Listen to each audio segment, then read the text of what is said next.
Siobhan Harrington, Karen Loftus, and Emma Lee is attending in place. Pam O'Shea, Amanda Pearson, John Price, and Julie is attending. John's over there. Andy Perbrick, Andrew Rosser, Simone Yule, and Sandra Moore joining later virtually. That's the apologies. We think it's probably worth going around the room to just introduce ourselves. So I'll start. I'm Nick Ireland. I'm leader of Dorset Council and co-chair. I'm Councillor Millie Hill. I'm the leader of BCP Council and co-chair. Councillor David Brown. I'm the BCP Council portfolio holder for Health and Wellbeing and the chair of the BCP Health and Wellbeing Board. Hi, I'm Louise. I'm the manager at Healthwatch Dorset. David Clainsmith, chair of Dorset County Hospital and Dorset Healthcare. John Slopo, CEO of Help and Kindness, voluntary community sector organisation. Morning, Heather Stacey, representing Nicola Bent from Health Innovation Wessex. Morning, Ian Gall, chair of the ICS Public Engagement Group. Hi everyone, hello, it's Emma and I'm head of engagement at Community Action Network and we're one of the VCS reps here. Hello, I'm Judy Gillow, I'm interim chair at University Hospital Dorset. Good morning, I'm Matthew Bryant, I'm chief executive at Dorset Healthcare in Dorset County. I'm sorry, I need to leave at about midday today. I'm Paul Reed, I'm Director of Sustainability and Investment at Magna Housing. I'm Louise, I administer the meeting. Paula Bennett, I'm Programme Director for the Dorset Voluntary Community Sector. My name's Julia Ingram, I'm the Corporate Director for Operational Adult Social Care at Dorset Council and I'm deputising for John Price. Steve Robinson, Adult Social Care and Chair of Health and Wellbeing Board. Good morning, Rachel Partridge, Acting Director of Public Health and Prevention at Dorset Council. Good morning, David Sidwick, Police and Crime Commissioner for Dorset. Morning, and I'm Sam Crowe, Interim Chief Executive, Dorset Council. Thank you all. Can I confirm that we actually are quorate? I believe we are. Yeah. So item 1.2 is declarations of interest. Anything to declare? Trustee at the Arts Development Company. Okay. Nobody else? Nope. Item 1.3, minutes of the meeting held 21st of January 2025. So I wasn't there, and neither was Millie. I'll take it as read that you've read them. Any issues? I'm not going to go page by page. Any issues of accuracy? Nope. Okay. We can't see you on the screen, so shout out if you've got anything. Action log from the meeting held 21st of January 2025 is one item on the action log, which was to slightly update, I think, the terms of reference. Through. There's appointment of the ICP chair and support for the ICP. The ICP approved the additional revisions required to the ICP terms of reference to reflect the changes in sharing arrangements and the disaggregation of public health. And we can remove that, I believe, according to the it's been done. So then we go on to the next agenda item, which back is chair's updates. We've discussed this briefly. We don't really have any updates other than you'll see as item 4 is the 10-year health plan and implications for ICP. That is probably the big update, and David Freeman's going to lead that later. Items of decision, there aren't any. Items for noting, assurance and discussion, I don't believe there are any. Who's got anything to raise? Nope. In which case we go to item 3, which was Creative Health Dorset Strategy to Delivery. So David Clayton Smith is going to introduce this. If we're going to keep talking long enough that we can make sure we can get the slides up. But look, let me make a start. Keep working hard, please. Look, thank you very much for putting this item on the agenda. I came to this meeting in April 24 and raised the idea of possibly staging a Creative Health Month. And the response I got really was, why just a month? Isn't it important? Shouldn't we be doing a bit more about creative health? And along with most of the ICBs, they are in the business of creating a creative health strategy for the whole county. So this is not an NHS initiative. It's something that, if you like, this group, it sort of sits in this group with all our partners. So you will see on the paper, I describe myself as the ICP sponsor. So I don't bring this as chair of the NHS, although the NHS will be very heavily involved. It's something for the entire county. And I am a trustee of the National Centre for Creative Health that I refer to in one of the slides. As we work through this activity beyond that, it became evident that it would be good to work in collaboration, and particularly with the Arts Development Company. So I'm welcome to Jim Aldrin, who will be presenting the other half of the slides when they come up, and also welcome to David Lockwood, who's Chief Executive of the Arts Development Company. And the reason why it made sense to work with them together, they were already doing sort of parallel work, and therefore to avoid duplication, that seemed to make sense. So following on from that point, we had a whole series of conversations with the users of creative health, the practitioners, the sort of the commissioners. It's not a very heavily commissioned activity, and in fact it isn't just an NHS activity. There are other areas where the creative activity is started. We spoke to universities. Actually, I think that will be important when it comes to try and kind of codifying the benefits we get from this, because we're going to have to work out whether value for money is coming. Some work has taken place in other parts of the country, and particularly the Bournemouth Science University came to talk at BCP actually, and they've got thoughts on that. So that was a good connection. Obviously, colleagues in local government. We attended the 3 BCP workshops where there's a lot of shared thinking and kindred spirits, if you like, and team sessions to consult and shape the work. We also had great input from Paul Iggulden, who's now at BCP, Public Health, formerly Dorset, and Ash Boreham, who's NHS Dorset.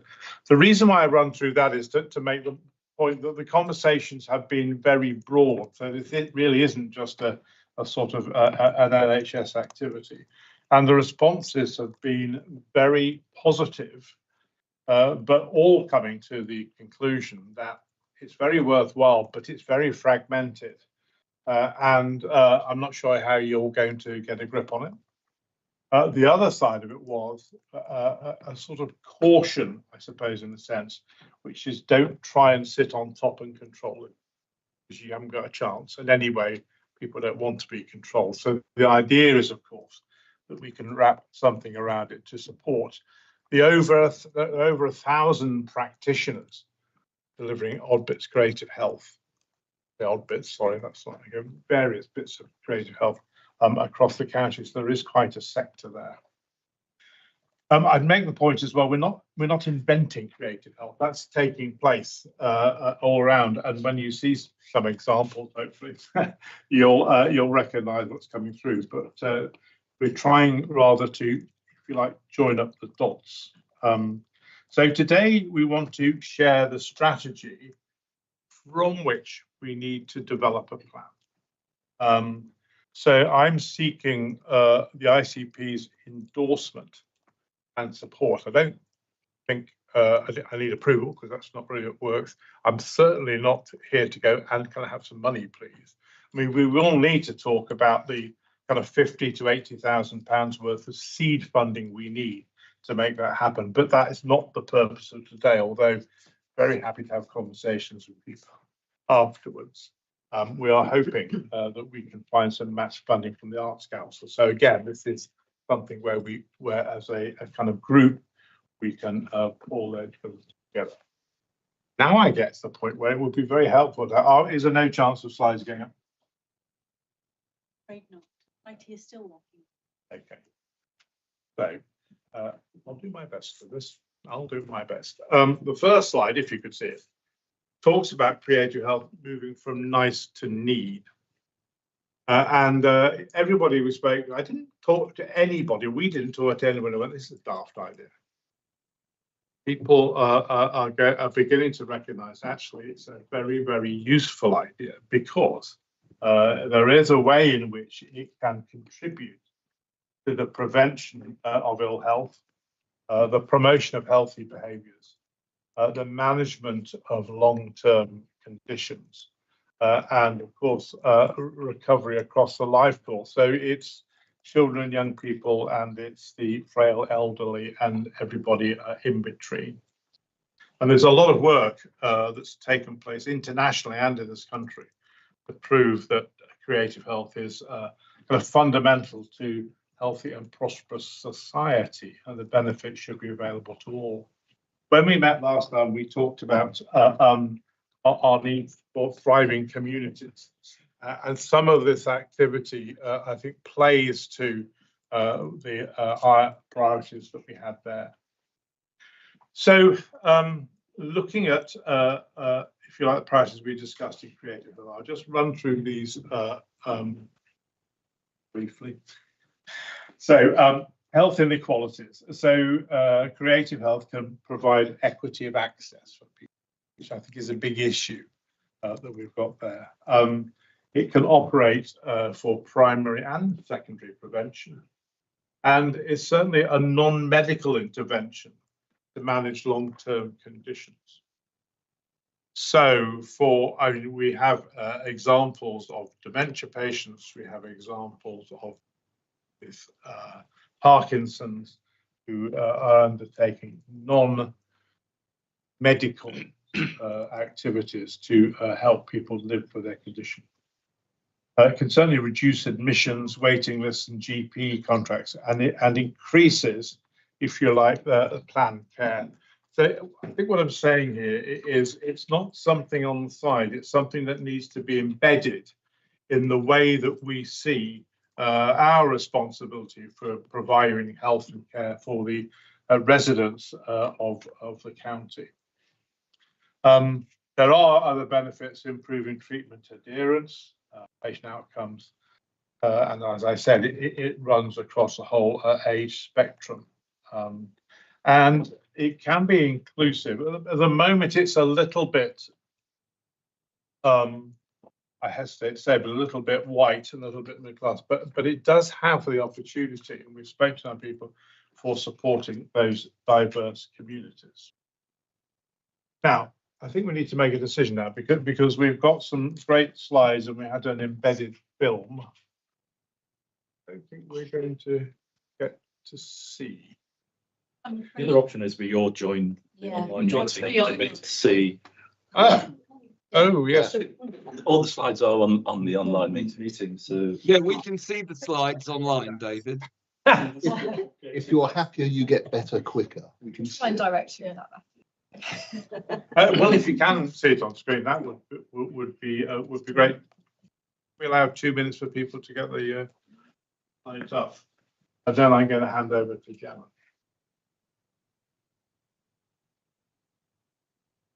You should start on the slide. If you're happier, you get better quicker. The video embedded in that. When you join the meeting, make sure you're muted and mute your camera off as well, otherwise we'll have echoes all over the place.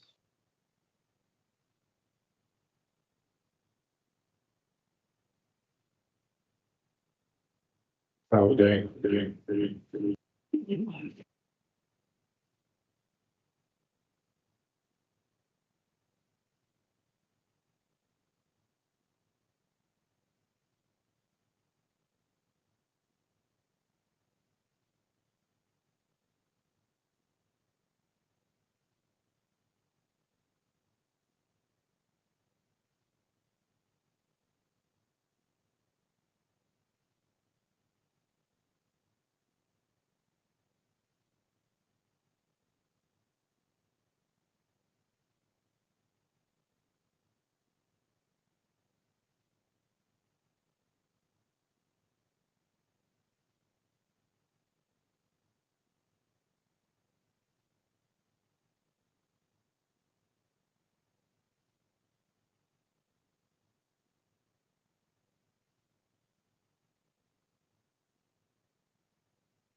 So we've got a real opportunity to make a difference if we can develop joined up working.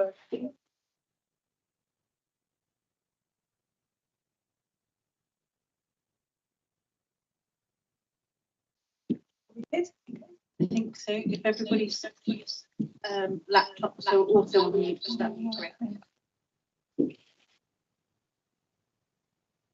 Right. Oh. So yeah, children and young people's mental health.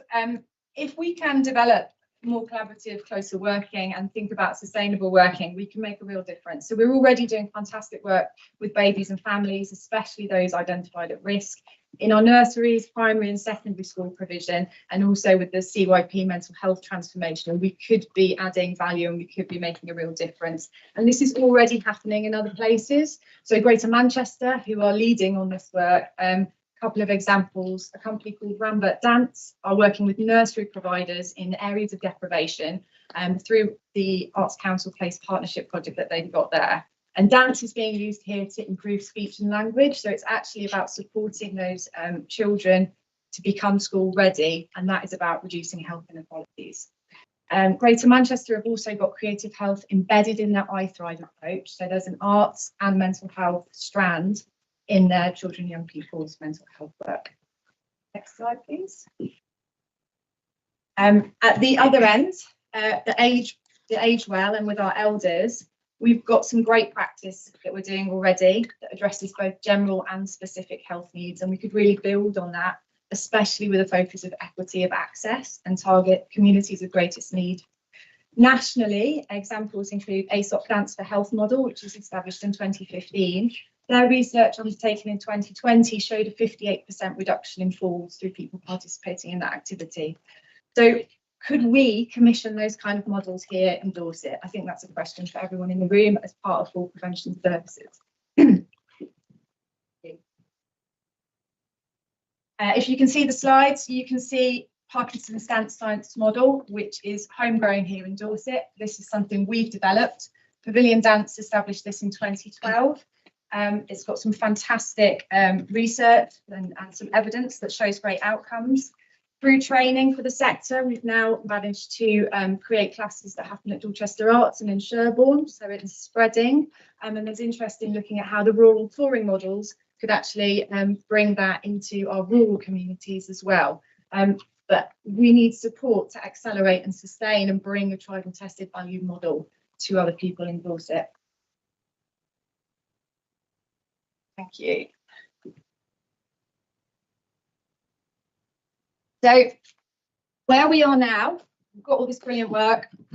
We know it makes a difference, and we really want to bring the strategic approach to developing it. So in the short term, phase one, this is about maintaining the momentum, finalising the strategy, and continuing our work with partners to develop the detail of the delivery plan and build a strong case for investment. And we've already had really positive discussions with Arts Council England, which is not insignificant, around their interest in supporting this work.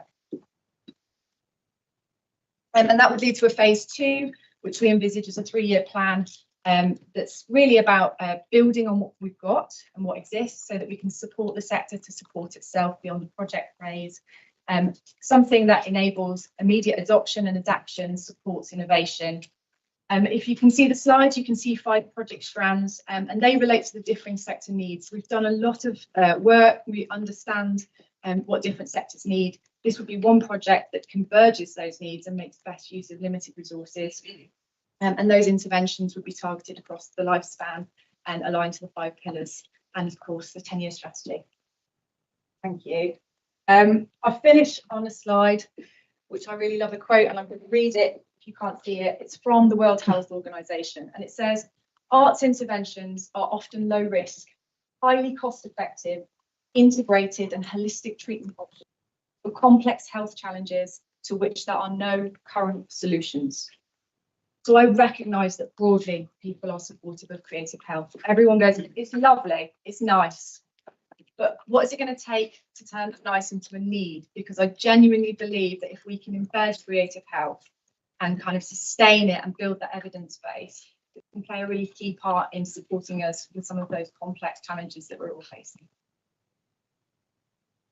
I mean, so just kind of briefly phase one, which is in a sense putting in process and framework to support the creative health activities that take place. And when we speak to quite a lot of practitioners, who are often sort of sole workers, but they don't really have a lot of time to evaluate. So again, finding some simple common method by which we can look at the effectiveness will be important. Some of them have developed knowledge about which activities support which ailments, for want of a slightly more modern word than that, but come through. And of course, it tends to be, the fragmentation tends to be, there's a great person at so-and-so who's got a budget this year. So we've done some stuff, but we don't think it'll be there next year. And I think that we need to create for the sector and for the commissioners, if you like, a much simple but sort of structured framework in which they can have the conversations about what they can provide, what the benefits will be, and indeed what it might cost. And that might be NHS, but it certainly will be in other places as well. So the ask there, and I say I'm not asking this group for the money, but we're seeking between 50 and 80,000 pounds, really to, if I'm honest, to keep Gemma working for us, because she's freelance and she's done the stuff and we've run out of money now, but to be able to work with all the stakeholders to get that process in place, that enables us then to create the full business case. The full business case then will go, here's the opportunity, this is how it will work, this is the funding, and this is what you'd expect to get out of it, like any kind of business case. But we need to do that bit of work before. Thank you. Do you want to comment? Quick presentation. Thank you very much for that. You mentioned equity of access in relation to health inequalities. How do you make that actually accessible and inclusive to all people in all communities? Yeah, great question. So creative health is person-centered, first and foremost. That's one of the 8 quality principles. So if you're thinking about person-centered work, it's naturally co-produced with the communities that it's in. So immediately it's how to be accessible, inclusive, and to do things that matter and have value where they're placed. I would add as well, actually, quite a lot of our practitioners in Dorset are particularly good at working with disabled and learning disabled communities. We've got some really high skills. So we've got people who use sign language, for example, or we've got really high level communication skills with people who struggle with speech and language. Yep. Yeah. Can I ask a progression question on that? Which is, how are you using the data we've got about communities that don't engage to inform where you might need to do something different in order to make it accessible for everyone? This is what we would like a strategic approach to enable us to do, because as David said, so much of this work is done by individuals or micro organisations who don't have the capacity or even the ability to access that data.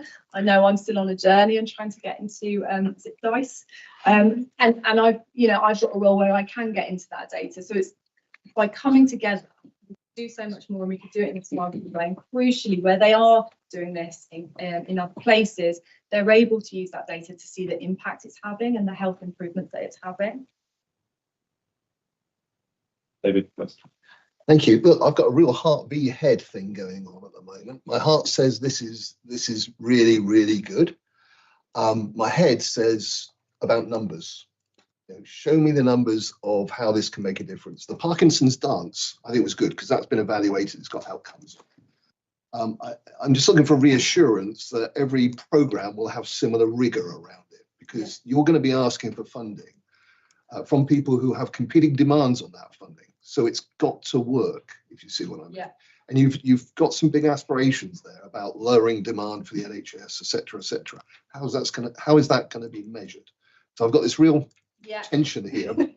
No, absolutely. And again, that is what we are trying to do with a strategic approach, is be able to build the evidence base through a kind of longer project plan, which would look at certain interventions that we research alongside the university. So we've got that evidence base for you to feel confident in commissioning it. And certainly in other places, those claims to reducing waiting lists, they're not aspirational, they're happening in other places. Okay. Can I add one more thing as well? You mentioned it earlier, David, and that's this can't be seen to be a middle class project. So the fact you've got a BSO in there, for example, you know, you've got to have things which are for everybody. Yeah. And that's really, really vital. Otherwise, it will crash at some stage. And indeed, I think, David, amongst the 1,000 practitioners, there's a whole range, and in different communities as well. More needs to be done. I mean, the interesting thing about the BSO, I suppose, is that the one organisation that goes, we know how to measure this, and they've done the work. So, of course, being a big organisation, they've done that. But that is the dilemma between knowing it's a good idea and then paying for it, if you like. And that's why we need to do this initial bit of work to build the business case. And the business case has got to be solid to be able to demonstrate those benefits. Thank you. So I guess fundamentally that I want to make are about where we can get positive connections from this work. I absolutely agree with the point about evaluation, and I think in developing strategy, one of the most important things to be achieved is a common approach to that, so that we're not starting from scratch every time we do that, and we almost we can use. There are obviously some very big connections between this and the neighbourhood work that we're going to talk about later in the context of the 10-year plan, and addressing inequalities does have to be at the heart of this, and quite a lot of that I think can be helped by looking at this in the context of neighbourhoods. Find it more difficult to access these sort of disadvantaged or whose health outcomes are poorer. I just want to give an example though of where I think we've got a real area of common interest here around the table in doing something like this that helps to address the determinants of health. I want to highlight some work that is being developed in the museum in Dorchester, where they are looking at applying for a lottery grant to host programs, 10-week programs based around arts activities using the setting of the museum, which are effectively an early mental health intervention. And there's a really good evidence base. They're taking work that's been done elsewhere. There's some good examples in Salisbury. And the way that they're looking to fund that is not by coming to the NHS. They're actually looking to fund that through a lottery grant, because there's money available for those programs. So there you've got an example of where if we can provide this strategic umbrella, that's actually helping one of our local institutions that's part of our economy. It will help the financial viability of the museum, and they will run programs where the outcomes are evidence-based that can then be linked into our wider sort of mental health ecosystem, and they can get referrals from practitioners or get linked into the access wellbeing arrangements that we've got. I just to comment on that, I'm aware of that work, and I know that it's one of many very similar projects that are happening. So yeah, the idea that we can have that strategic umbrella would enable a better community of practice across the county as well. Thank you, and thank you very much for your presentation. I really enjoyed it.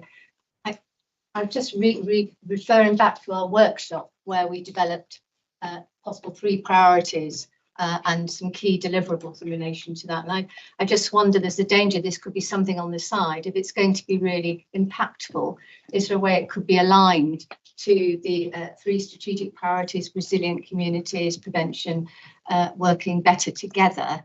And if we look at the deliverables, we talked about physical activity. I'm just wondering if we make sure that it aligns with that, so that some of the outputs are helping deliver those priorities. Can I make a comment, please? Can you hear me? Yep. Thanks very much for the presentation. It's an observation or a dilemma about how we take this forward. I help a local community interest company who get older children or younger adults into therapy where they won't usually enter therapy because they don't have trust, and we get them into therapy via the arts and sport. and the confidence of being involved in a team activity helps them have the confidence to build some relationships and get into therapy. And this is a group that does fantastic work, and some of the people around the table are commissioners for it. The dilemma is the commissioner in me rather echoes the comments about we need to see a return on investment. We need to see business cases, and as commissioners you want to commit resources for outcomes.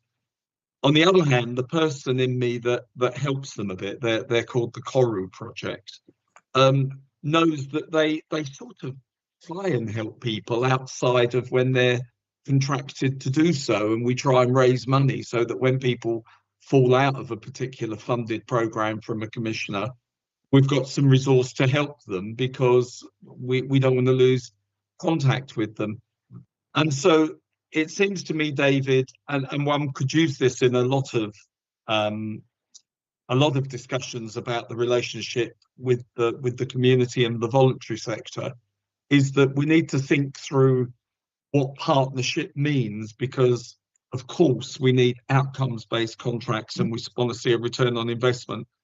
But the truth is, organisations, the many organisations out there that do work in this space, create social capacity and are delivering a public good, and partnership working should ideally mean that at times we help fund them for things that they think are important and work with people where they otherwise fall through the gaps.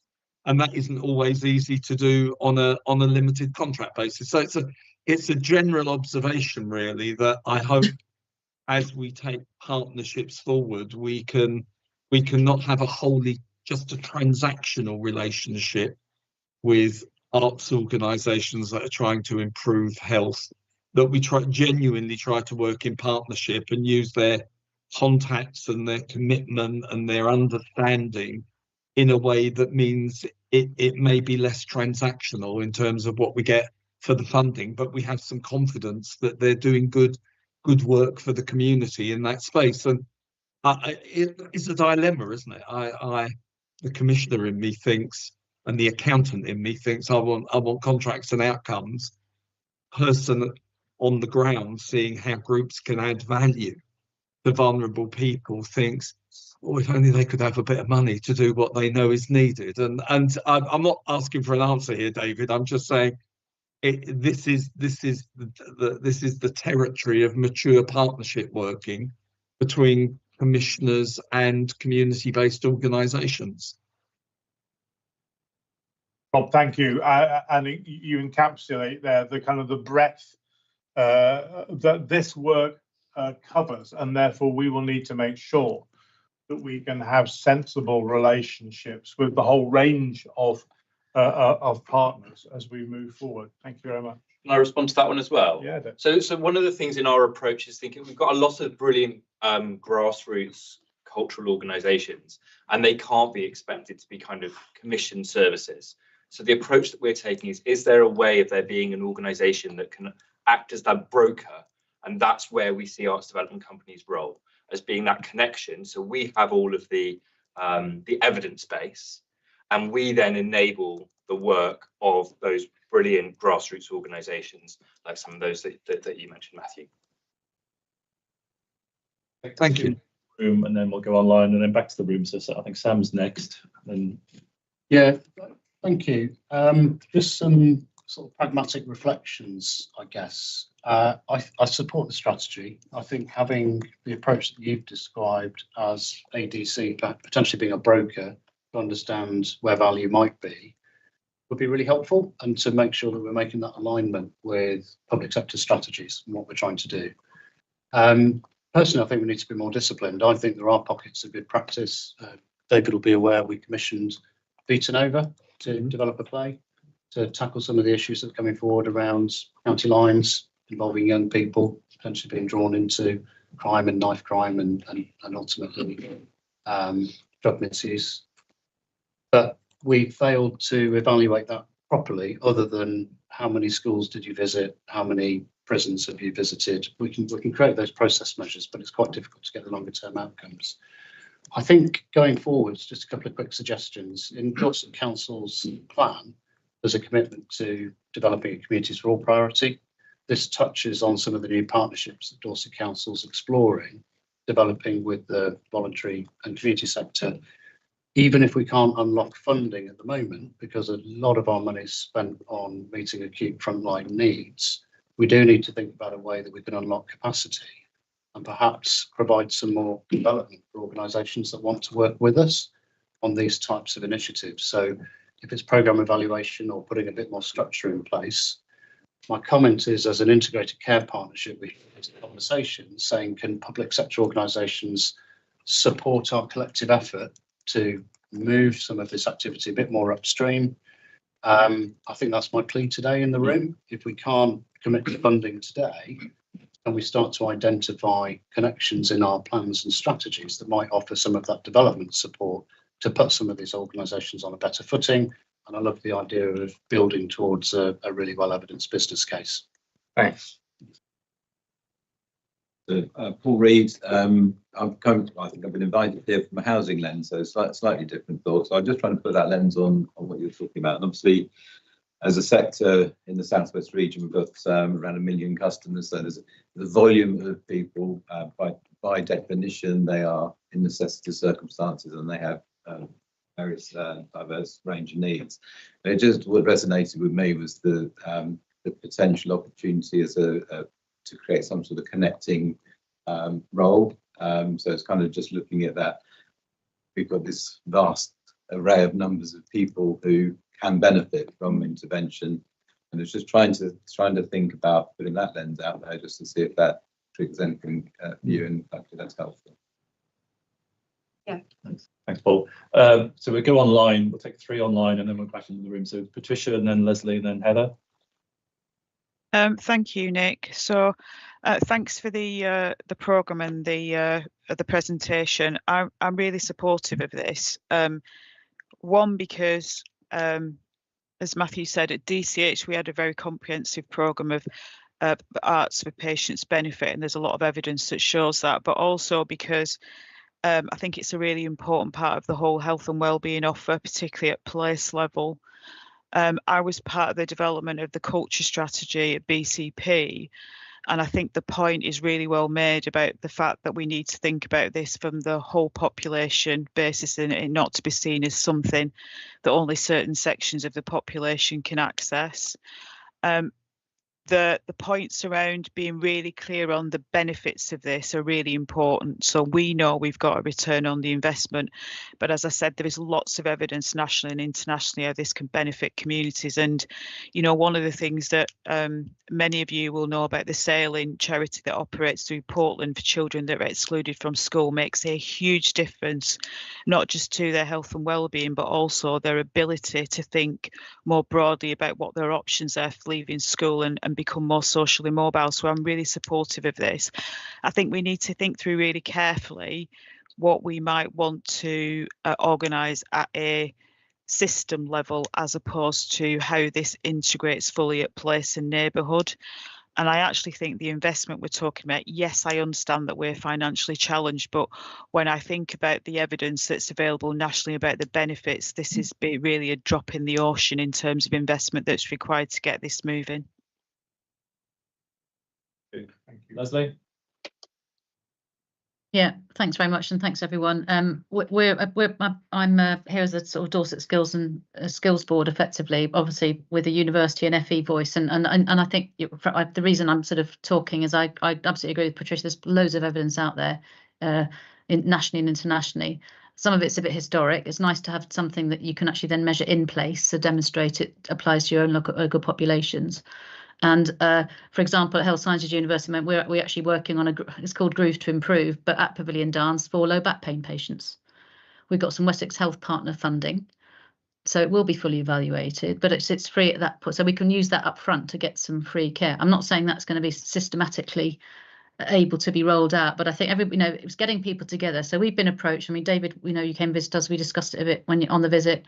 We've separately been approached by Lighthouse. Can we help get something together? So I think it's this getting people together. I think there are champions all over the place, which will at least get a really good, I guess, drive in this. We've got social prescribing being named. We've, within longer term planning. We've got occupational therapists. We don't have art therapy training yet in Dorset, actually, more widely. Not saying that's the be all and end all, but actually it is a big gap, and we're looking at whether we can develop something like that with Arts University. So I think from a university voice, I think we're very keen to get involved. Unfortunately, gone are the days where universities have got lots of spare surplus time and space and often funding. Well, we can. I think that lots of us would want to work in this space, but we certainly can work with providers at looking at funding bids very quickly, and we're quite good engines, as you know, at that. But I'd really welcome some systematic funding around this, because I think it will make a massive difference, not just mental health, but physical health as well in lots of ways. But it does need to be, it comes back to that rigorous evaluation. Otherwise, everybody's got, ends up, even if it's unintended, with some sort of egg on their face, while we're in this space where movement medicine is absolutely irrefutable. Everybody's behind that. There is lots and lots of evidence, but as you say, it's even being questioned in this room. So we'd have to have the return on investment data there, but very supportive. Thank you. Thank you. So Heather. Heather, I'm in the room. Oh, you're in the room. So yeah, sorry, excuse me. It was really an offer of connections, actually, Gemma. So I suspect you're welcome to nationally, but through our network, I attended a webinar earlier this year with Sussex, who have done exactly as you described, developed a strategy, talked about that connection with integrated enabling teams. So it was just an offer of that connection. Yeah. I think falls prevention is one of our local programmes, so I think it's linking in with that, and ageing markers. There are very few interventions that are evidence-based to support particularly older people with falls. So there's a connection. And we talked a lot about impact and health innovation ethics. I hope we'll be able to support with some, as somebody just said, actually, it's that local level kind of, how do you co-design a framework that enables you to demonstrate the impact of the small interventions? So those are just offers. Brilliant, thank you so much. Thanks, Heather. We're well over time now, so David, John can speak, and then Steve, and then we'll call it a day. Yeah, thanks for the presentation. I wanted to look at this from a different angle, not just creative health, but creative care as well, looking from the social care. Some talk about, the determinants of health, and it can be evidence that the impact it has on that. But for me, there's also a big win around using creative arts to help promote independence and reduce the pressure on social care provision. We're having, we've got an adult social care fulfilled lives transformation programme going on in BCP at the moment, and a lot of that's about not just going out doing character assessment saying, oh, this is the care package you need. It's very much about sitting down with people, understanding what's going on in their life, their friends, their family, what opportunities there are, what their interests are. And we're finding, less of a need for doing care act assessments, and also, that ultimately prevents the provision of care packages, and people still can live their glorious, independent, fulfilled lives. And for me, there's a big win within the care sector, even on like Section 117 mental health aftercare, in terms of helping people stay well and preventing readmission, that that's a really important area this can impact. And even I think there's a lot of provision out there, large providers like BSO, there's a lot of micro provision. And so for me, there's a big win in just the information and awareness of what is actually out there. And that's the awareness among, whether it's social care professionals, healthcare professionals, among providers. I went to a care home recently. I sat down and had lunch with some of the residents, and there was a lady there who lived near Merrick Park and moved into the care home, and she was reminiscing on the day she used to go and see BSO. And we did say, well, there's digital streaming of BSO. They've got an iPad in the care home. You could watch it there. She didn't know, So I think there's a lot of those sorts of things, actually sharing that information and awareness of what is currently out there and just propagating it and letting it spread out. And that could be through housing providers as well. There's a lot of people that we can access there. So yeah, for me, it's the information and awareness of what's currently there, and just spreading that a lot more widely, particularly in the care sector, I think, as well, that could really make a tangible difference. Thanks, David. Just to pick up on that, awareness and advocacy is one of the key strands that we've been trying to work on. So the film that I would have shown if I could is a big part of that as an entry level to what creative health is. But helping more people understand creativity as a health behaviour. Yeah. Right. I think this is marvellous, but I think it also shows up some really important opportunities for us as an ICP in this space. So we've already talked about looking at resources differently, the idea that we can unlock some of the sort of ancillary support to build the skills, the range of inclusion that can be provided through creative health is really important. It's a very good example within Dorset Council, within the Holiday Activities and Food Programme, where Children's Services helped extend the send capability of the activities that were being run by using their internal staff to work with community providers. That sort of thing I think is absolutely amazing. The other thing that I'm also very aware of, we've had two things. One is the measurements have to be also considered in the context of the personal meaning to the people who attend. And I think we need to be also a little bit mindful of not getting into purely numeric counts on these things, because the value that is reported is often about motivation and psychological well-being. Your point, David, about the mental health support and so on. So I think just to be really subtle about that and thoughtful about how that works, because again, certain practitioners work in a way that wouldn't lend themselves to counting numbers. It actually works in a much more holistic and then probably quite long-term impact. So I just a little note of caution in there, really, to think more widely about that. And the third thing also, we're not really talking about residents and our own involvement in contributing to this in terms of our choices. Part of that, as Gemma said, is about understanding, and you were asking about where to go if you have an idea, I'd like to do something, and how you encounter those opportunities. But actually, it's my choice. We've got quite a lot of money in Dorset in terms of discretionary spend. Not everybody gets a Care Act assessment that comes out in favour of giving them funding, but they're nonetheless able to be introduced sometimes through that process, sometimes through another signposting organisation, to look at things that they might do that will improve their mental health and well-being and their quality of life in Dorset. And they can invest in that themselves, which then means that that organisation or service is available for others. And I think there's something quite interesting in that dialogue and having that conversation as well, that we're not just about using public funds to do this all the time. We also need to be responsible for ourselves in that. Interesting, when you look at the public funds that come in through benefits, there are opportunities which increasingly are being put forward to people who have those benefits to say, you could use it in this context. And again, that public fund somewhere along the line that comes into Dorset can be used on an individual basis to support the economic operation of this sector as well. And I think that's quite an important consideration when we're looking at getting people to get the benefits that they're entitled to. We talked about the winter fuel last year with the pensions, making sure everyone's got their pension credit and so on. Those sorts of things are important in the background engineering, maybe 2 steps back, but I think it's part of our collective opportunity to look at these things. Steve? Yeah, I reflect sort of on that as well, maybe a little less subtly. I think if we had started off, David, with your comment about this is a head and heart decision, yeah. The heart says this is obviously great, this is obviously brilliant, but the head says hang on, the commissioning model. Maybe that implies that our commissioning model is wrong. If we've got something that is clearly the right thing to do, but our commissioning model stops us supporting it, then maybe as a council, we need to look at our commissioning model to find ways to do that, which is not, because Sam's given me a funny look, not to say we throw everything into the wind, but we look at that value stuff. I like the fact that it reflects World Health Organization values. Later on this year, Dorset we've already applied for registration as an age-friendly county in accordance with World Health Organization, so it fits very neatly into that. One of the themes we'll be following that I don't think anybody else is doing is ageing without children. And so it fits very nicely into maintenance of relationships for those that are ageing without children that don't need to support them. Our Thriving Communities model, which is working at a hyper-local level, helping communities identify what works for them, fits in really nicely. That works through our Health and Wellbeing Board.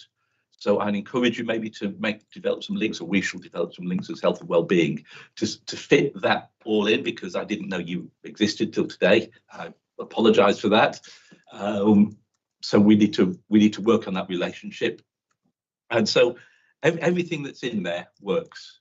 But ultimately, this is, I think, about how we commission our work and how much emphasis we put, as John was saying, on trusting people to know what's best for them, rather than just writing a prescription that works for everybody. Rachel, and then very finally David, and we do have to stop. And I know we're over time, but as acting director of public health and prevention, it has been just a delight to hear this debate and discussion at this integrated care partnership board level.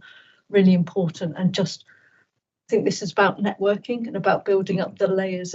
There's so many interdependencies, and thinking, but going back to the original strategy of the ICP around working better together and working upstream, absolutely, this is how we can do that. But it feels like it's a busy space, and it feels like there's lots of links, and Councillor Robinson saying weren't aware of part of this work.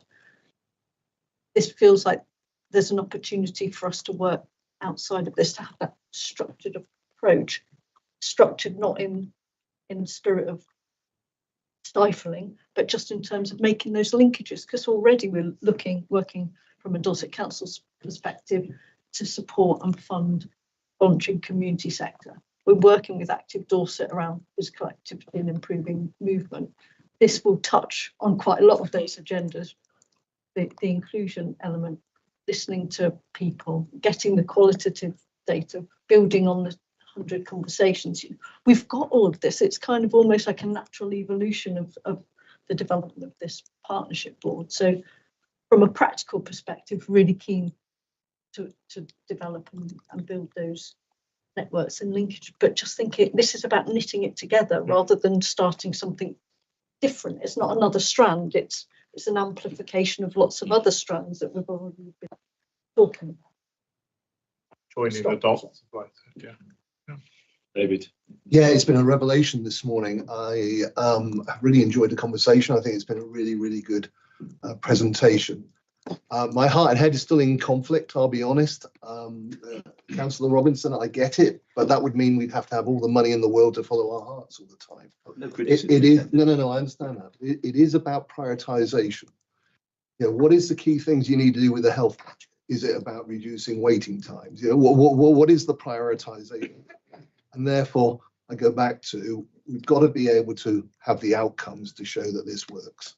I think it will. I think I have seen the benefits of Vita Nova. I've seen the benefits of the sailing at Portland. I've seen other benefits, particularly around young people. But I think we've still got to keep our heads straight about the evidence, if that makes sense. That's a useful segue into the next item. What we do with our health budget? So I apologise. Well, I'm not going to apologise for going over. So thank you, David, and thank you, Gemma. As I said, I'm not going to apologise. I think it was lots of constructive feedback, and it's worth carrying on. So we are over time by about 25 minutes. And over to Millie to the next one. And this is quite a biggie as well, I suspect. Yeah, and it really is of the back of some of those conversations that we're having around, how do we commission and also how do we work together as a partnership. So we put on the agenda of really looking at the 10-year health plan and the implications for the ICP. So obviously, we're going to look in more detail at what the health plan includes. But I think it's important to say that there has been a letter that has come out to both Nick and I as chairs to say that ICPs are essentially being abolished and that the new system for health won't include that as a structure. So we're going to have, David is kind of going to take us through kind of the 10-year health plans and what that looks like. And then I think it's really important that we have that discussion as a partnership about what is the future for us as a partnership, but also whether we want to take the work that's being done here and put it into another structure or kind of back off completely until we know what's coming up. So I'll hand over to David, who's going to take us through that a little bit more, and then we'll open it up to a discussion. Thanks, Millie. And colleagues, apologies, I can't be in the room. I've got an appointment clash a bit later on, which meant I couldn't be in Dorchester and back for that appointment. So as Millie says, I'm going to go through a couple of slides. I heard an interesting fact this morning, and I thought I'm not going to be able to use this today because it's just one of those things. But actually, I think I've found perfect segue into it. And that is that today is the 65 years since the Beatles first started their tour, their residency in Hamburg. And it was another 3 years before they had their first #1 hit. So I thought there was a connection here because they that kind of changed the world of music forever in a number of people's eyes. But the importance and power of culture and the creative industries in what they did and what they achieved and what they inspired. But also, great things have humble beginnings. And it takes a while for things to sort of come to fruition. It takes a few goes because they did have other hit singles, but they didn't have their first #1 until 1963. So that's a segue into the 10-year plan, because it is a fundamental shift in everything that we're going to do. Now, what I'm going to do in just a few moments is go through the slides. You've had this slide, it's in the paper pack, but I'm just going to take you through some key highlights. A couple of things to mention, I need to mention first and foremost. Firstly, these slides have been developed by NHS England for internal use, and I was kind of wanting to put some slides together for this part of the conversation. And when I saw that they'd done this, I thought, well, I can't better that. This is a really good summary of a 130-page document of a very sort of pivotal shift in the next sort of phase of health and well-being across our communities.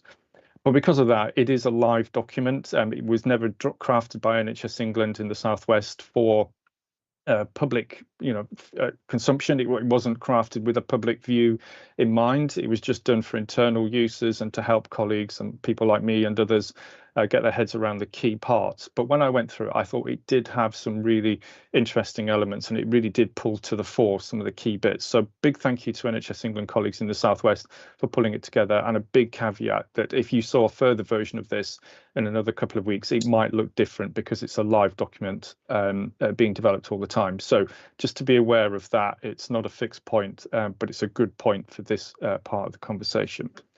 The second thing I wanted to mention before we get going is that I'm deliberately not going to dwell too much on the implications of all of this for NHS, because I want to draw out the key bits that really impact us as an ICP, the multiplicity of partners in the room today having these conversations. Whilst obviously there is a heavy focus on the future of the NHS and the changing constructs and landscapes around all of that, there is also a heavy dose of stuff that needs to happen around and a set of expectations from all of us as partners. In skipping past those NHS bits, it is really important that we do note and acknowledge that these are major shifts for NHS provider organisations in the Dorset system and for the ICB. You'll be aware from previous conversations, the ICB is moving into a cluster. So we're increasing our geographical footprint and becoming smaller organisations and less able to support and facilitate, with resources, at a place level, although we will have a very close association with place and neighbourhoods, but we won't be organised in quite the same way. And at the same time, providers now, through the 10-year plan, are being challenged on thinking differently about working together across each of the providers, but also with our partner organisations, local authorities, voluntary sector GPs, and so on and so forth, and some big opportunities to create different organisational structures, different ways of working, that need to be mulled over, worked through, and accelerated over the next few years. So those are in the plan and they're in the slides that you've got, but those are not the bits I'm going to draw out, because I'm going to take those as read, because I want to draw our attention to some of the key bits that overlap into the rest of the work that we've been doing, and obviously does help us with the previous conversation and the one that was further down the agenda. So let me go then to this slide here. So this is what I mean about the highlights. So we've talked for a while about the 10-year plan having 3 key shifts. Lots of detail in these slides, deliberately so, but let me pull out some of the key ones. So the idea of focusing on neighbourhood health services, this is not just about NHS provision health services. This is about health in neighbourhoods, and the importance of setting up constructs, which will be a neighbourhood health centre, sort of in pretty much every kind of key locality within our 2 place-based systems, but also those neighbourhoods having a focus on much broader spectrum of responsibilities that aren't just health. It's about connecting with communities, it's about voluntary sector, it's about early help and interventions, and it's about other things that people might be able to do that aren't just a health interaction or medication or whatever it might be. So like we've just been talking about with creative health, lots of other things that can be done as well that we've always attended to. So it's really, really important, 3 to 4 years. And again, just to amplify that, that's not just investment in NHS provided out of hospital care, but investment in neighbourhoods. The other thing that's really important is, although it's picked out some of the key bits first and foremost, sorry, I've got something over my screen now that I just need to move. We've got things like a particular focus coming through the 10-year plan on obesity, alcohol, children and young people, and mental health. So whilst we'll be looking at the full spectrum of public health and local health challenges, those are the ones that the 10-year plan is asking us to focus on first, and they do resonate with what we need to think about across our 2 Dorset places. And then there is also a health and growth sort of aspect to this. We talked in previous ICP meetings, and we've heard in ICB board and ICS conversations about the importance of economic growth through helping people get into work, stay in work if they become ill, get back into work quickly if they're recovering from illness, and a real emphasis in this 10-year plan, which will have synergies with the devolution plans that come out soon, about the importance of local authorities and other partners wrapped around that, focusing on tackling unemployment, getting people into work, and of course the knock-on implications of that around skills, around education, around social mobility, around tackling inequalities are all embedded within that. To be successful in health and economic growth, you need to be successful in those things as well. So that's really, really important for us as ICP partners.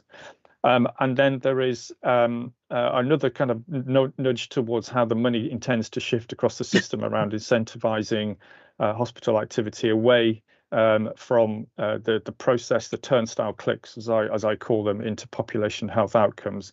Very much, again, an echo of what we've just been talking about with creative health. It's good to know that this many people have turned up for a session, how many of those have continued to have benefits, and there's data tracking to do all of that, and data tracking that needs to be created to make sure we're tracking it effectively.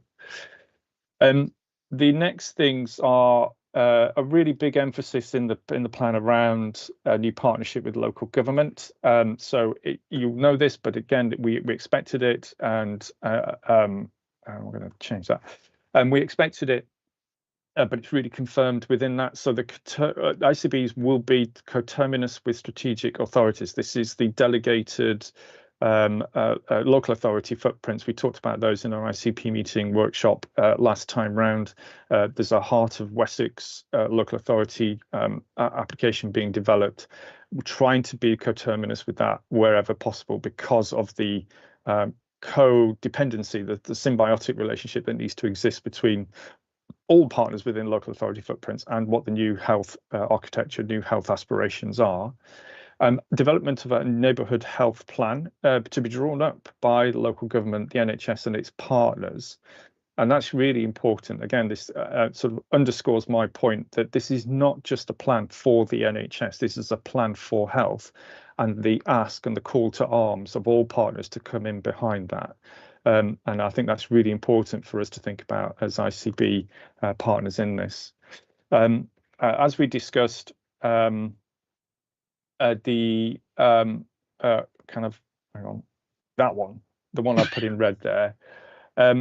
Sadly, when we met in our workshop a few weeks ago, we didn't know that we had, we were hearing things that there was some SPAD special advisors within government, half of whom were saying ICPs are the best thing, they can really motor ahead. We've seen examples of it working, and half the special advisors in the development of this plan saying no, they're not going to work. We've got bigger ideas, we can go with it, and we weren't sure which was going to win. Well, now we know, don't we? So we know that integrated care partnerships are to be abolished as part of that, and I think we need to come back to that in a few minutes about what that means for us. There are other things just have highlighted, which I put through here, around the strategic authorities, the local authorities, the delegated authorities, to become prevention demonstrators, an opportunity for us to bid to be part of new ways of working around early health prevention, but also the science of genomics.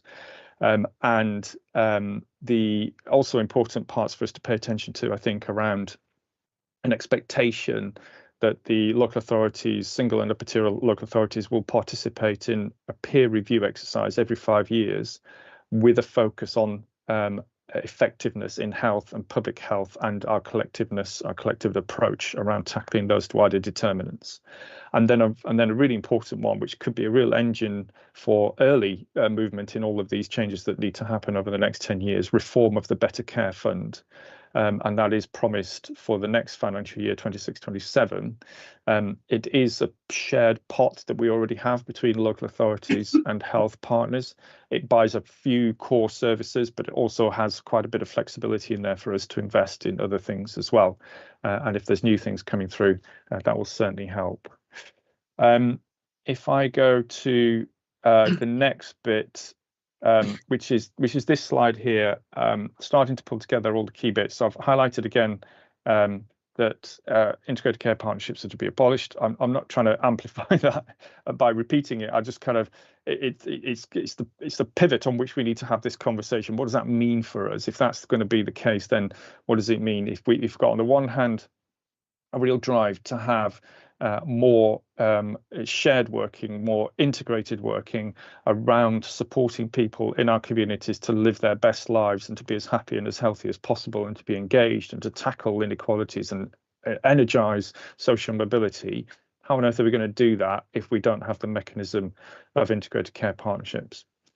So prevention accelerators, which I've already alluded to, there is an expectation within this that whilst ICBs become strategic and take on a bigger footprint, so there'll be Dorset, Somerset, and Bath and North East Somerset, Swindon and Wiltshire, so it's a large footprint for our emergent new ICB. There is still an expectation and requirement that we will actively cultivate strong provision and strong working with communities and neighbourhood health from a diverse range of providers. And this is really clear throughout the document, both within and beyond the NHS. So effectively, what this is telling us is that as commissioners, we need to keep all our options open, be as creative as possible, bring as many innovative, effective, productive, powerful, high impact partners into the system that we can to make the most of the opportunities that are available with the changing rules and guidance that we now have or will have as a result of this plan. And just to echo again, the opportunity that sits around health and growth accelerator models and the requirement of ICBs to build the closest possible collaboration with local government partners. I'm not going to dwell on this one, but I did want to highlight it to sort of say, to underscore that point that ICBs need to change radically from what we currently do. Although we're carrying forward the name Integrated Care Board, we are not an integrated care board, or will not be an integrated care board under the cluster arrangements. We will be tasked, and the opportunity we have is to work differently, working with a different type of analytical capability. I like to think of it as like data science, because it's not just the stuff we've been doing before, it's a next level change. Strong partnership working, intelligent healthcare provider, user involvement functions, ensuring that the needs of services meet the communities that we're responsible for. This is my penultimate slide, so just bear with me. I kind of wanted to highlight these things, which I think are important because they start talking about the construct and the architecture around which we kind of need to kind of move quite quickly over the next few months. So firstly, the legislation about having provider organisations as members of ICBs will be removed. Integrated care partnerships will be abolished. Strategic authority mayors or their representatives will become the board members of ICBs. The ICB will be responsible for bringing together, well, one of its responsibilities will be bringing together local neighbourhood health plans for population health improvement. We've got regional health innovation zones that will be an opportunity for us to bring together different and new and existing entities. So loads of different opportunity in here, local industry, social enterprise, education, training, bring it together, be different, act differently, find different opportunities. And a final sort of carrot in all of there would be a potential for us to access different funding if there is the advisory committee on resource allocation comes up with the right recommendations, because we do have some deprived communities amongst our local populations. We could access different fundings to make this work. Okay, I said that was the penultimate slide. So this is the final slide. So there's two parts to this, I guess. One is, might be good to have some discussion and reflection on, well, I've highlighted, but you will have had a chance to look at the 10-year plan, both since it's been published, but through these slides previously shared. So that's one part of the discussion we could have. And then the second part is, well, what does that mean for Dorset ICP then? Because if those things are changing, and our focus and effort and energy needs to go towards that, as well as maintaining and accelerating some of the things we're already committed to, what does that mean for us? And we put together 3 options, and I put them up there to provoke thoughts and reactions. They're not the options we think are the options we should be considering. So there may be additional ideas that people have in the room, or there may be variants, combinations of the 3. But from my thinking, there are 3 sort of buckets to this. One, keep the ICP, because you might recall one of the things that came out from our workshop was that if we didn't have the ICP, we might be tempted to invent it, because it's a really good way of bringing partners, different partners from different perspectives into the room to talk about it. So stick to the emerging work plan, which is the next item on the agenda, and keep a version of the ICP. Second option might be that we agree the work plan when we get there is the right work, because we've done the analysis, we've done the thinking, but now let's pass it to the health and wellbeing boards, because that's where this responsibility will go in the future, and stand down the ICP, and let's put our effort and energy into that. Or we may feel, because the statutory requirement is still there, until it changes, technically, we ought to meet as an ICP. We could change the format of this meeting, so have 1 or 2 further meetings, so every 6 months or so, bringing us together in order to network, share updates, and identify further joint working opportunities that then could be taken forward at place level. So we're not suggesting, Millie, Nick and I, we're not saying, look, these are the only options. They're merely there to sort of give a shape to the conversation we need to have. So what do we think about a 10-year plan? What are the implications? What are the questions? I'm happy to help as far as I can with that. And then what does that mean for us as an ICP? So if I stop sharing this, I can see the room again. Just bear with me while I do that. And I'll pause there, Millie. Thank you, David, for taking us through that. I'm going to go to Rob first, because he's got his hand up. Go ahead, Rob. Well, just a couple of points. That was a brilliant presentation, David, and there's so much in it. For the new ICB cluster, which is a bit of a mouthful, isn't it? Bath and North East Somerset, Wiltshire, Swindon, Dorset, and Somerset. And if I refer to that as the Wessex cluster, forgive me, as shorthand. And Wessex might be the right shorthand for the cluster, because, of course, Heart of Wessex ultimately as a combined authority might not include all 6 local authorities. So I'm not saying we're called the Wessex cluster, but just let me use it as a shorthand. So for the new cluster, we'll be up and running, and in effect the 3 ICBs operating as one by next April, probably.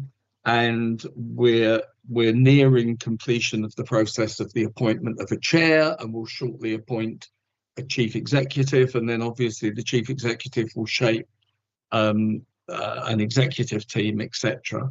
However, we are working on our operating model at the moment, and it's why Nick and Millie, today's conversation is really useful. We're assuming in our operating model at the moment that although we're reducing in scale to, maybe 50% of the resources that the previous 3 ICBs had, what we'll have more of is strategic commissioning capacity, because the 10-year plan charges the ICB cluster to brigade the market in a way that there are contracts for neighbourhood health of round about 50,000, and at the same time we develop the ability of integrated health organisations, trusts, to develop, as well as we develop GP providers to anchor neighbourhood health, and we will want to let contracts that build more neighbourhood health. We're assuming in our operating model that the 6 places matter. So we're going to have, as David said, analytical and data capability at cluster level, but then would put as much of our resource into place-based working, because the places, say built around the 6 local authority areas or the health and wellbeing boards, will want to create locality strategy. And I think one of the big questions will be, how will place relate to neighbourhood? Because, you know, if an average local authority has 500,000 people and the Department of Health wants us to create neighbourhood health centres, councils may have 7, 8, 9 of them, and how will a place work together? So I hope that helps, Millie, and that we, in our operating model, we think we're going to put a lot of our capacity, what there is, into place-based working, and we'll build that around the 6 local authority areas. We will have cluster capacity to let contracts and do the data, but there'll be, you know, the ICB will do fewer things, but it will do that thing bigger than it did before. And so, although the ICPs are being abolished, I wouldn't take that as meaning that these health reforms mean there isn't place-based working. I think I'd say there's a blank page at the moment for places to think about how they want to work, and we will, you know, brigade our resources to work in places. David, I don't know if you or Patricia wanted to say anything for that, but I just wanted to land on that point, Millie and Nick, that today's discussion about how places will want to work will help us in the development of the target operating model for the Wessex cluster and how we commission. David, did you want to add to that, or is that? I've got a couple of hands in the room. Okay, I'll let you chair, Millie, not me. So, Rob, I'll just come to Matthew and then I'll go back to Patricia. Great, thank you. I wanted to come in really on the point that Rob was making, that I feel the role of place in these changes is so important, and it's quite easy, particularly when the pace of change is so great and has such an impact for many people in the room, to approach this with a sense of loss. But actually, in terms of the opportunities that these changes present to deliver the vision and programme that we've believed in the Dorset system for a long time, I think there's a very significant opportunity here. And I think that at heart, one of the strands of this change is reshaping the relationship between the NHS and local government. So it's clearly doing that at strategic authority level, but we need to have that focus on place. And I think that there are all sorts of opportunities there in terms of alignment with the great work being done in the health and wellbeing boards in both local authorities. So particularly from a Dorset healthcare point of view, as an NHS organisation serving both local authority places, we would be keen to interface at that level. And I think we're going to have to be quite kind of hard on ourselves in terms of the bits of the architecture that we need to lose. So in order to do something well, we'll have to stop doing something. And that would take me away, I think, from the ICP work and have more of a focus on place going forward. Thank you. Patricia. Thanks, Millie. So I think just following on from Matthew's point, place is going to be incredibly important. That even with the strategic authorities, they can't deliver without the delegation down to local authority. So place is absolutely critical. and the alignment with neighbourhood and how that progresses as in integrated models. But I sort of think slightly differently around whether the ICP should stay or not. I think what the guidance says is it won't be a statutory function anymore. That doesn't mean that within our Dorset boundary system that we can't decide to have something that holds the two places together and make sure that we use resources effectively at a system level. So I think the jury's out for that. I think that's part of the debate today, because the ICB cluster will be focusing heavily on, as David said, strategic commissioning. There's still a relationship at place level that needs to be strengthened between health, local government, police, fire and the voluntary sector. And so I think we need to think really carefully about the things that we have in common across BCP and Dorset Council boundaries, what we might want to have oversight of at that strategic level, and then how that then gets delegated down to the health and wellbeing boards and the other infrastructures that we've got. Because I don't think we can assume that at an ICB level we're going to have, or a strategic authority level, that they're going to be able to do that level of detail around delivery and value for money and the outcomes that we might want in terms of population health and wellbeing. So I think we need to think really carefully around the operating model from a local government perspective, and how we want that to work, and how we might then be able to align it with something that we might develop as an ICB cluster level in terms of an operating model, so we have complete oversight of the partnership and at place level and what things are being delivered. Because I think without that, we could get into really sticky waters of not really holding the plan together properly and have oversight of it properly from a local authority perspective. Thanks, Patricia. I think that's a really interesting reflection, and something that obviously Nick and I are very aware of, having worked within the Mayoral Strategic Authority agenda now for, nearly 6 months, maybe a bit more now. Yeah. I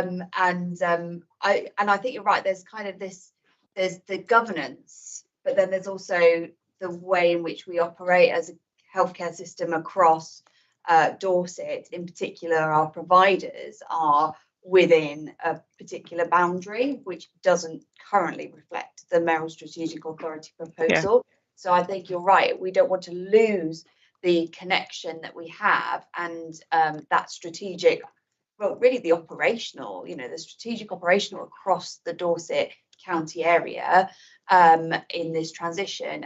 But I did just want to set on that word. For me, this is about transition. We don't know yet where everything's going to land. And that's quite, it feels a little bit concerning. But then, Matthew, I think you were right in thinking, actually, we need to be really clear with ourselves what we want to achieve and what we also need to shed. So thank you. I'm going to come to Leslie first.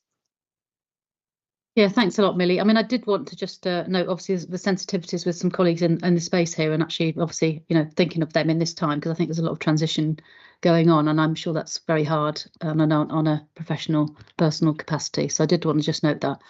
The other thing, I guess here is as a sort of Dorset Skills and Workforce Board, as it's going to become from Dorset Skills Boards currently.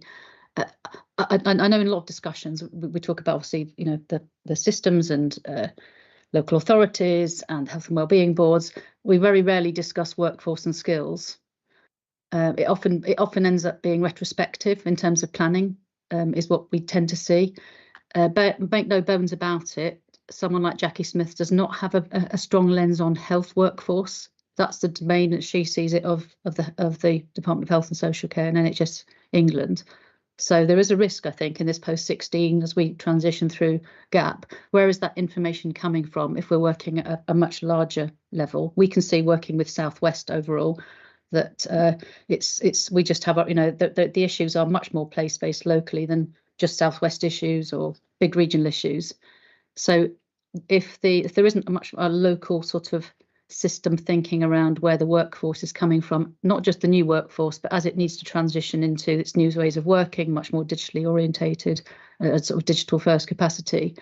I'm not clear where that will sit other than LSIPs, but I can tell you now, I don't know if you've how many of you have looked at the LSIP. I don't think it's particularly fresh or accurate around the health workforce needs, and I think that's a risk because that's what's going to drive the future workforce in and around health, wherever the jobs are coming from. The workforce isn't matching it. So for me, it was just a sort of I think it's potentially a lost opportunity for Dorset if that's not voice is not appearing somewhere in the discussions. If it then moves to a much more strategic level, actually, I'm not clear where the workforce shaping, future planning considerations actually come in. Thanks, Leslie. Nick? So this is all really interesting, isn't it? And I'm probably going to put my cards on the table here, I suspect. Having been in the devolution discussions for 2 years now, before I was leader and then after I was leader and going forward, I think it's probably fair to say that there may be some movement soon, we think, in a positive direction. And so if you think about the mayoral strategic authority, the building blocks of that are actually obviously the authorities, which is likely to be 4 now, and then below that, the towns and the parishes, and then Millie is trying to create that in BCP as well through local reorganisation. The reality is Dorset as an NHS system or a construct will cease to exist at some point very soon, possibly by next April, even though you may not have formally merged as 3 ICBs, operationally running as a Wessex cluster or whatever you end up calling it.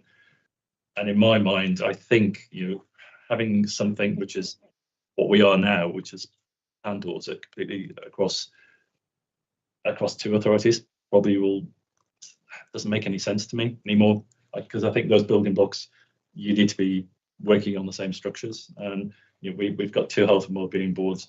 We've disaggregated public health, so we've got now 2 public health structures. It doesn't mean we can't collaborate and talk and share best practice and all that sort of stuff and work together. But I think as a structure, to me, the ICP is probably coming to the end of its usefulness. And I think historically, and I've only really jumped into this recently, but ICPs have always had this issue of what do we really do? We haven't had a budget. We've always had to rely on other people to do the work, essentially. So I've put my cards on the table. Option 2 is probably the way forward to me, and agree on what we should carry on from our previous workshop on the web plan and divvy it up between the health and wellbeing boards, I think.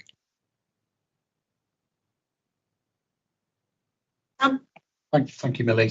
I've got lots of thoughts on this, so I'll edit them.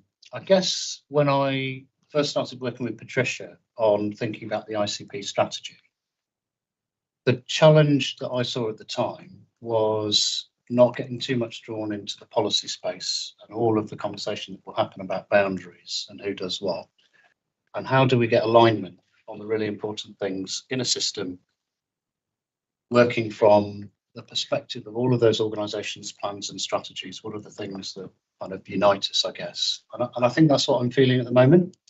What's really important is we identify space where we can work effectively on those things that they'll continue to be a challenge. How do we start to shift resources to work in a more preventive way? How do we support the NHS in that shift from hospital to community? I'm less persuaded by some of the AI stuff in the 10-year health plan. But I think what I'd really recommend is that you read this alongside the English Devolution Bill and start to look at the message from government to unitary councils preparing to go into strategic authorities. There are some key messages for us. I'm talking from the Dorset Council perspective about how we think about our communities. So I've just picked out one sentence, which is the Secretary of State, this is MHCLG, not DHSC, will have the power to define a neighbourhood area and to specify the parameters of what arrangements will be appropriate to meet this duty. So there's a very clear signal coming. Local government is going to have a mechanism for involving communities in some form of neighbourhood governance. And then in the NHS channel, we've got a conversation about creating neighbourhoods, populations of 50,000. We shouldn't lose sight of those two twin tracks. So I think, to kind of paraphrase, I'm probably with Nick's view at the moment, that the Health and Wellbeing Board remains a statutory committee. It's one of the only places in the system where NHS colleagues and elected members have parity to come together to develop that plan in public. And my understanding, David, from your presentation, is that that's what then goes up to the clusters in terms of that strategic oversight of what's happening in the places. So I would probably put my shoulder behind making the Health and Wellbeing Board the really powerful public-facing organisation that it always was in the legislation, but perhaps now this is its time. Just yes, go ahead. I was just going to say, I mean, I think I'd echo what you say, Sam. I think one of the things that could get lost, though, is any of that integration of place. And I mean, speaking just from the voluntary sector, we have an awful lot of organisations that work across patches. And sometimes being able to keep a handle on what's going on across Pan Dorset can be quite difficult. So although I can definitely see the separating out of the functions in the ICP into the Health and Wellbeing Board, and that seems very natural. I just wonder if there isn't something that could be created as a bridge, whether it's a less frequent meeting or it's something, but something strategic, which is looking Pan Dorset, just to keep some of the amazing links that have come out of the ICP, but to keep that network there. I think that's a really good reflection, and I'm just thinking about some of the other things that we've been involved in the devolution journey. For example, the government said they would abolish pan-regional partnerships, which is kind of that other space around the economic growth of the area, but without replacing them with the kind of devolution structure. We've been fighting to keep hold of it to prevent creating a vacuum. And that's the problem, really, I think, it's the transitional, whereas this is slightly different in that the 10-year plan does set out that vision for healthcare in terms of the shifts and the structures. So I think we know where it's heading. And of course, the pace at which the ICB is merging, or the ICB is emerging, is very different to that area where we are having to wait. So I think you're right. Maybe it's that interim of working across those health and wellbeing boards, but then creating and having that space for them to work together and meet. And I would say I don't think that should be the ICP. I don't think we need to continue the ICP. I think it is just ensuring that that mechanism remains. So there is that strategic oversight. Steve? Hiya. Steve Robinson, Chair of the Health and Wellbeing Board, so position. I think I'd agree with what you've just said, Millie, that we need to be looking not just at continuing health and wellbeing boards as they currently are, but maybe as a part of this conversation, we need to be saying, and we would like you to consider this. So engagement with the voluntary sectors that we've been talking about this week in how we bring together under thematic strands, engagement with wider groups. So maybe looking at how it works, because my concern is that we end up with two separate pathways that theoretically talk to each other, but never actually really impact on each other. By integrating them, there's that word again, we actually might have a better chance of making that strategy work rather than just be a talking shop. So just as a kind of brief comment at this stage of the conversation, I think from an NHS provision point of view, and although Siobhan Harrington isn't here, I'm fairly sure from my conversations with Siobhan it would reflect the position of us both. What we would want to get behind is the work of the Health and Wellbeing Boards, and we recognise that there's a much greater opportunity to do that. And just from our perspective, in a very practical way, there's an opportunity cost.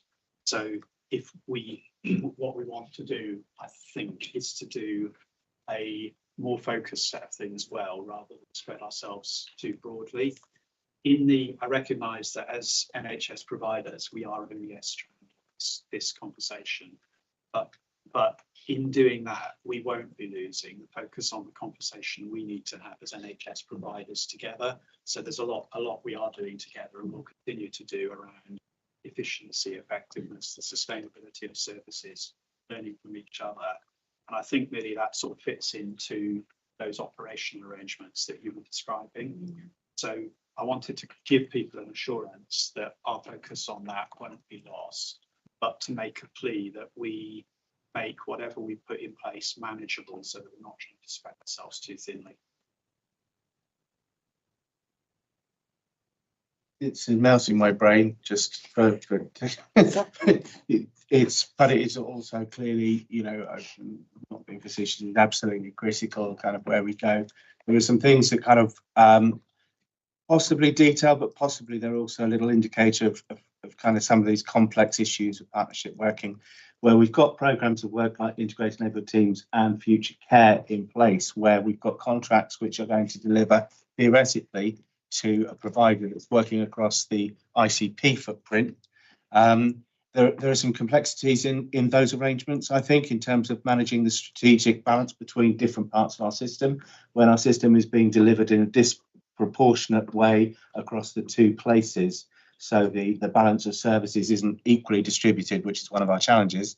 And I just wonder whether that has any place in the way that the health and wellbeing boards would work in partnership or in sight of one another to kind of hold that balance of the collective activity that's going on, particularly when we're relating to our local authorities prior to any change in devolution.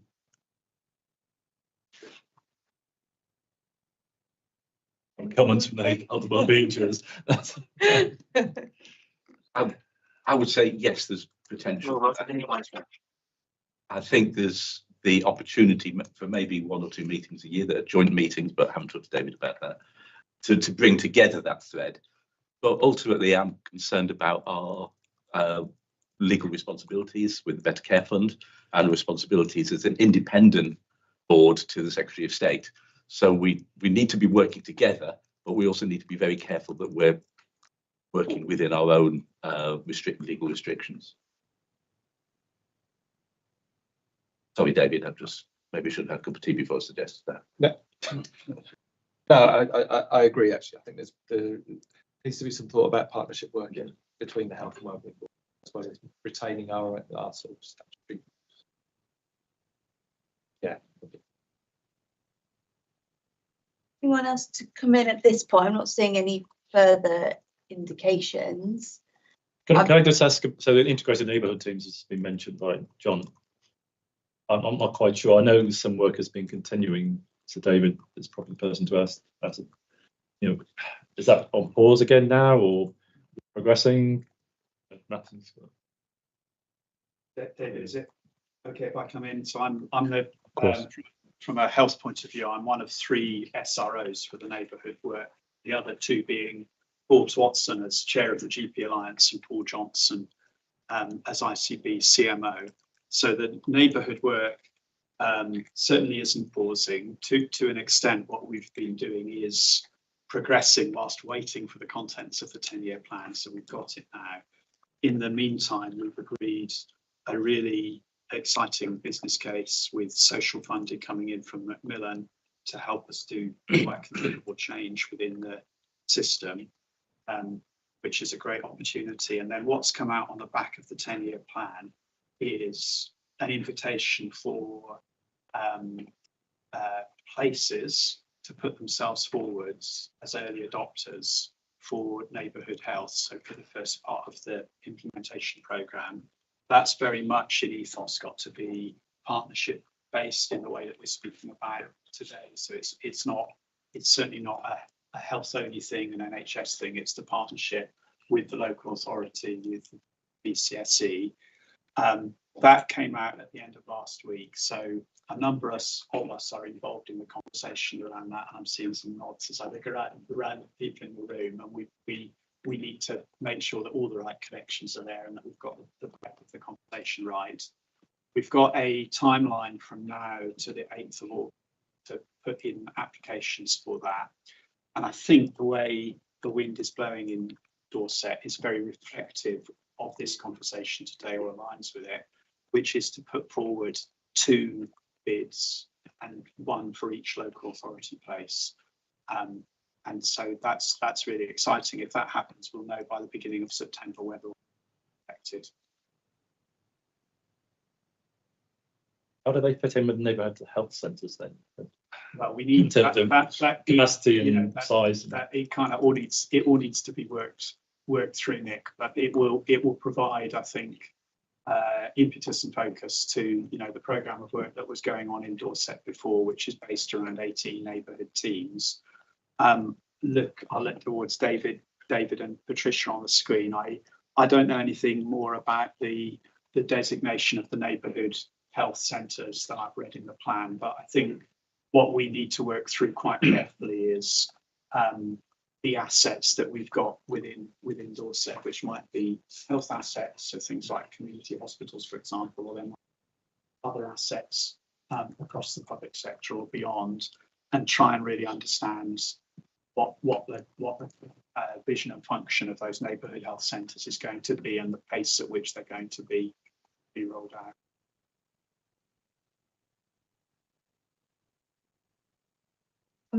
Generally, I'm hearing that there is a bit of a consensus here around the ICP, and basically that option 2 as set out by David, but also I think we probably just want to round off the ICP work with a bit of assurance about what that structure would be in place, a commitment from the health and wellbeing boards to integrate could be the work of the ICP, particularly in terms of the Our Dorset plan, and also to make sure that we have a structure in place where organisations don't suddenly drop off and don't have that opportunity to basically interface with the health and wellbeing boards if they're not there already. Is there any dissent to that, or are we kind of happy with that approach? Okay. I'm very aware that we are well over time and people may have been expecting a break. I don't know if we want to discuss the ICP workshop follow-up in areas of focus. If what I might do is potentially close the meeting, but if anyone has anything that they want to feed back on the workshop or that work that we hand over to the health and wellbeing boards, then I think there would be an opportunity to have a read of it and then send in any thoughts that you have, so we can package everything up together. Otherwise, I think we'll have a break and then we'll get into a discussion about something which actually we're not going to be taking forward ourselves, and it feels a little bit futile in that sense. So I think we'll probably finish off the agenda. So we've got next steps and forward plan. There isn't any. There aren't any. We've also got standing items, so questions from the public. I'm not aware of any that we've received. Any other business? I do just want to see if anyone does have anything else they want to raise at this point. I'm very aware we've had an excellent presentation from the creative health side of things, and I think that as well needs to move on to health and wellbeing boards, and I hope that organisations actually will take that away and reflect on what they've learned. Leslie. Yeah, sorry, Millie. I've just put a comment in the chat, but I mean, I'm sure that many people in the room are aware that there's a Getting Britain Working plan for Dorset, which is already being developed at the moment, which has got to be submitted by the end of September.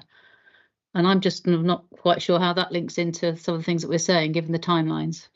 But it will need to involve NHS, obviously, and health and DWP and local authorities. But Dorset Chamber's taking it forward. It was just to make sure people are aware of it, because I wasn't, and I know it's come up very recently, but that feels like a very, very tight deadline over largely a summer period. But I guess it comes back to sort of actually where these forums are sitting and where that kind of goes to bring all of the parties together. That's a really good point, and I know Dorset Chamber are leading on the work there. I think it also crosses so many different facets of public service in general, everything from education through to local authorities and plus things like our skills and even our growth boards. So I think you're right, it would be really useful for Dorset Chamber to perhaps communicate some of how they want to see that work moving forward and how we bring together the NHS partners into that. As far as I know, we are being made aware of it from our within the local authorities, but I don't have any answers, I'm afraid, on how that works with our partners. I'm just going to look around the room and see if anyone else knows. Yeah. No? David wants to speak. Okay. Thank you. David. Yeah, I just wanted to raise something. I mean, one of the things that I chair is Combating Drugs Partnership for Dorset. And I've become aware of a situation recently around healthcare provision for somebody who's addicted. So I'm a little bit confused because the 10-year health plan doesn't mention substance abuse in it as far as I can find it. Somebody can correct me if I'm wrong. So where does it actually sit? And what I'm getting at is you've got the issue of addiction, and you've got the addiction of trying to get somebody to recover from that. But you've also got the health implications of having been addicted to a substance. So the example I'm using is ketamine and the need for bladder reconstruction. Now, the particular issue I'm talking about is the person, the mother took her son who has been addicted to ketamine to the A&E, and he's in agony, right? He's taking more ketamine because it's an anesthetic to get rid of the agony. And he asks, can I have pain relief? And they refuse to help him because he's an addict. Now, he's not an addict to morphine. There seems to be a lack of understanding or a lack of conception around the need to deal with the healthcare implications of addiction. And I'm just wondering where that would sit, because I don't see anything in the 10-year plan. That person's obviously made an official complaint, et cetera, et cetera. So I'm not going into the individual case. I'm just using it as an example. I've got another one where somebody's in a hospital. He's 5-year clean. He wants to make a phone call because the hospital will only give him enteric-coated ibuprofen, and he's actually allergic to it. They won't let him make the phone calls because they're worried he's calling for heroin. So do you see what I mean? There's some pieces here around healthcare for the healthcare implications of addiction rather than the addiction itself. And I'm not certain where that sits because that's cost to the NHS. And there's also a piece about stigmatisation associated with it. So I didn't know where else to raise it, so I thought I'd bring it here. But now we don't exist anymore. I'm not certain where to take it. So any help? Thanks, David. I'm just looking to. I guess it's. Oh, Rob, you're on mute. Sorry, schoolboy error. I've just had COVID, forgive me, I'm still a bit foggy. I guess the implication of the 10-year plan is that neighbourhood health centres with GPs and multidisciplinary teams, because we find assets for people to work together in localities, will problem solve problems like that. And it's a very sort of one-dimensional answer. I mean, I think your latter question is probably a question for whichever trust it was to think about their policies and how they nuance allowing people access to communication, even though they're worried that they don't want them to call for drugs. But the broader question about how do people get the right mixture of healthcare and other care is probably behind the intent of the 10-year plan, isn't it? And it probably sits, I don't think it will, well, I don't know. I mean, there may be strategies within place-based working where you see this as an issue for the place, and you will want to develop, in the places that we spoke about earlier, you want to develop strategy on it. But at the very least, I think the responsibility to GPs and neighbourhood health to come up with a holistic solution, as you gave there, is probably behind the 10-year plan. Somebody can probably give a better answer, Millie. But Patricia? So this is a complicated one because drug and alcohol services sit between health and local government, so it is complicated. In terms of when someone is in hospital, the response actually should be that they deal with them as an individual, not as a one consistent policy around addiction. So that complaint needs to be addressed to the individual organisation, and I'd be really helpful if I could just know who it's going to so that I can check that the response that goes out is the right one. But in terms of alcohol and drug addiction services, it's a partnership between health and local government, which doesn't make it easy because the boundaries are not as clear as they should be. I think that there's not enough in the 10-year plan around that kind of stuff because it is a major societal issue. So I think regardless of what appears in that, we need to work together at place level and neighbourhood level to make sure we have the right services in place, and we've got services that cover 7 days a week, because people don't just have addiction problems Monday to Friday. We're pushing really hard nationally for a response to ketamine because it is a major problem, and not just from a public health perspective, but also because it's going to significantly increase specialist commissioning spend on these types of procedures that are needed. So we've absolutely got to get on top of it. Otherwise, it could make a significant impact on the specialist commissioning budget, and specialist commissioning of things that were previously commissioned regionally and nationally have only just come down to ICBs to look at. So this is going to be a big issue, and we've got to start to get to grips with it nationally. So thank you, Patricia.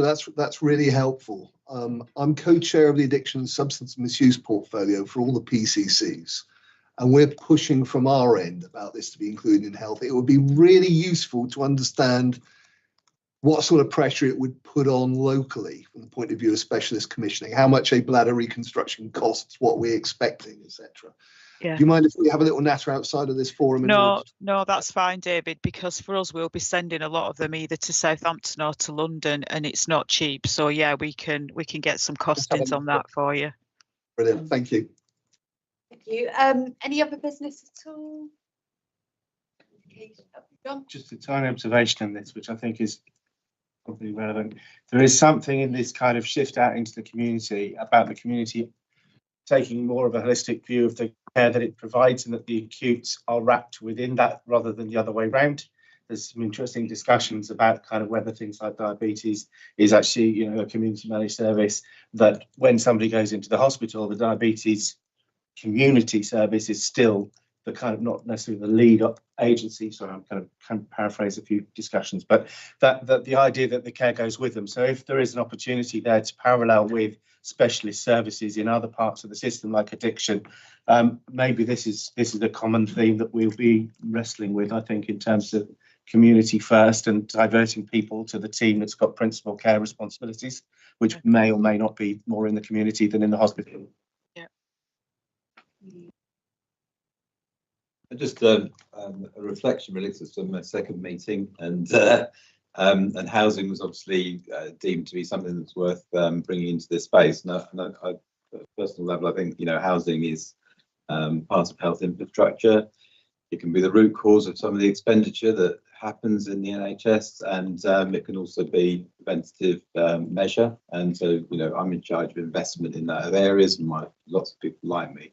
It's just trying to work out where the voice of housing can best help and support that work. And I'm kind of leaving without an answer to that. So in just to pose that to that Health and Wellbeing Board to say, question mark, housing within that sphere. Yeah, and it's also only mine and Nick's, or mine for sure, my second meeting of the ICP, and also my last meeting of the but I think that's a really important point, because I was so energized after the workshop we did last time. I don't know about anyone else, but it was wonderful to kind of talk about that preventative agenda, and also look at the plan and think about that refresh. But I just wanted to acknowledge that some people have been on this ICP journey for a lot longer than that and have been involved in this partnership for the 2 and a bit years now that it has been in existence. So I did just want to end by thanking everyone for their work on this. And I do have a lot. I think Sam's right, you know, health and wellbeing boards are enshrined in legislation, and to repeal legislation is very different to issue guidance like a 10-year plan that's going to show a shift in the way that we work. And it is a very disruptive time actually for not just health colleagues, but everyone working across the system in terms of where we're going to land. Yeah, I just wanted to say thank you really for all the time and effort that's been given to the partnership. And hope that will continue through those new structures that are formed. Right, well, we don't need to cover key messages from and Dayton. I just wanted to ask around the key messages. Oh yes, go on then. So what is the public messaging? What is it that we take out from this meeting? Is it that ICP is disbanding? Is there a public message at this point? We will have to work with comms to come out with a message, and obviously we have the work plan which we need to disseminate to the health and wellbeing boards as well. So is it possible when that comms is produced, it goes to all of the members, so that, because obviously we produce notes from we do. Yeah. So thank you very much. That way. Absolutely, and I think we need to also include in that, you know, the clarity on the next steps on why, rather than just it's a stop, and how that work continues through the health and wellbeing board. So I think over the next few days we'll be working on how we disseminate that information, but make sure that the questions are answered, and also provide a way in which people can get in touch, and our valued partners can get in touch if they feel there's that they need to engage with the health and wellbeing board level. Okay, thank you everyone. I'll close the meeting there. Okay, thank you. Bye-bye. We'll do this for the tech issues. Thanks. Bye. I think. The slides.